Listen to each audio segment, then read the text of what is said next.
Hello viewers, এই যে দোস্তিনি 125 hero bike দেখছেন, ইঞ্জিন নামানো আছে। Jahangir bike service and review চ্যানেলের পক্ষ থেকে সকলকে ধন্যবাদ। এই যে ইঞ্জিনটা খুলেছি, এটা হিরো দোস্তিনি 125 বাইকের নাম। তো মূলত গাড়ির প্রবলেম হচ্ছে, গাড়ি স্টার্ট হচ্ছে কিন্তু পিকআপ দিলে গাড়ি আর রেস হচ্ছে না, পিকআপ উঠছে না। এই একটা প্রবলেম। তারপরে আরেকটা প্রবলেম হচ্ছে কম্প্রেসার একদম হারিয়ে গেছে। তো কম্প্রেসার কি কারণে হারিয়েছে এবং কেন হারিয়েছে এবং কি করলে কম্প্রেসার আসবে, বিস্তারিত এই বিষয় নিয়ে আজকের টপিক। তো ভিউয়ার্স, এটা দোস্তিনি, যদিও এটা লেডিস গাড়ি, স্কুটি গাড়ি।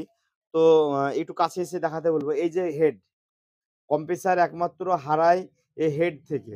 যদি এই ভাল্ব মিস হয়ে যায়, এই যে পিস্টন আছে, পিস্টনের কম্প্রেসার রিং যদি ডাউন হয়ে যায় তবে কম্প্রেসার হারায়। কিন্তু রিং ঠিক আছে, এই পিস্টনটা, ভাল্বটা দেখুন, এই যে ভাল্ব, এই ভালভে যে সার্বিক পরিস্থিতিতে কম্প্রেসার কোনোমতেই থাকা সম্ভব না। কিন্তু এটা কেন হচ্ছে? এত নোংরা কেন হবে? এই একটা বিষয়। তারপরে আরেকটা বিষয় বলব, যেমন এই একটা এই যে হারে হেডে নোংরা দেখছেন, এই যে নোংরা, এর কারণ থেকে কম্প্রেসার লিক হয়ে গেছে। তো ভিউয়ার্স, এই ভালভ একদম কেটে বসে গেছে নোংরার পরিবর্তে, নোংরার কারণে, মানে ভালভে প্রচুর পরিমাণে ডাস্ট তৈরি হয়ে গেছে আরকি। এই যে হারে ক্যাচড়া তৈরি হয়ে গেছে। তো ইঞ্জিনে হালকা হোয়াইট স্মোকের জন্য এই বিষয়গুলো হয়। আর গাড়িটা দীর্ঘদিন পড়েও ছিল, চলেছে বেশ ভালোই, কিন্তু হেড একবারও খোলা হয়নি। আজকে ১ম হেড খুললাম বাইকটার। তো বিষয়টা হচ্ছে, চ্যানেলটাকে লাইক, শেয়ার ও সাবস্ক্রাইব করে সঙ্গে থাকুন। এবং বিশেষ করে স্কুটি, ইয়ামাহা, হিরো, হোন্ডা এই সমস্ত গাড়িগুলোতে অ্যা ডিকম্প্রেসার থাকে। ক্যামের মধ্যে ডিকম্প্রেসার বলতে কি বোঝায়? ডিকম্প্রেসার বলতে একটু এই যে এটা দেখছেন ভালভের মধ্যে ক্যাম্পে, এই যে ক্যাম্প, এটা হলো ডিকম্প্রেসার। এর ডিকম্প্রেসারের কারণটা হলো, যদিও এটা লেডিস গাড়ি, এবার এর কম্প্রেসার হার্ড হবে। মহিলারা স্টার্ট দিতে পারবে না, পায়ে কিক করতে পারবে না। তার জন্য ডিকম্প্রেসার করা। তার কারণটা হচ্ছে কি, অল্পতেই গাড়িটা স্টার্ট হয়ে যাবে, অল্পতেই, অল্প শক্তিতে গাড়িটা স্টার্ট হয়ে যাবে। যার জন্যে ডিকম্প্রেসার কোম্পানি করেছে আরকি। তো এখন ভাল্ব দুটো নতুন লাগিয়ে দেব।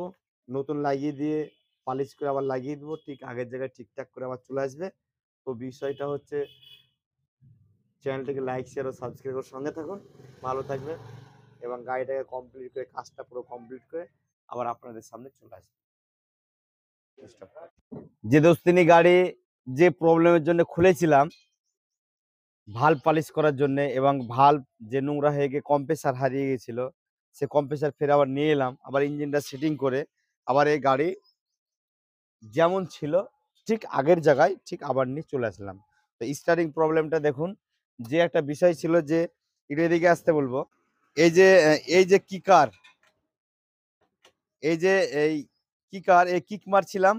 এই যে একটা শক্ত, এই শক্ত ভাবটা ছিল না। এই যে একটা শক্তি লাগছে, এই শক্ত ভাবটা ছিল না।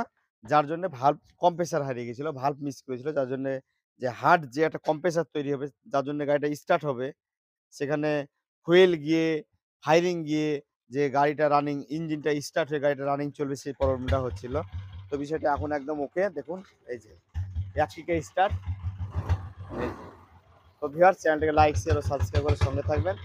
ধন্যবাদ। আর কিছু জানার থাকলে অবশ্যই কমেন্ট বক্সে কমেন্ট করবেন। তার যথারীতি অ্যান্সার করার চেষ্টা করবেন।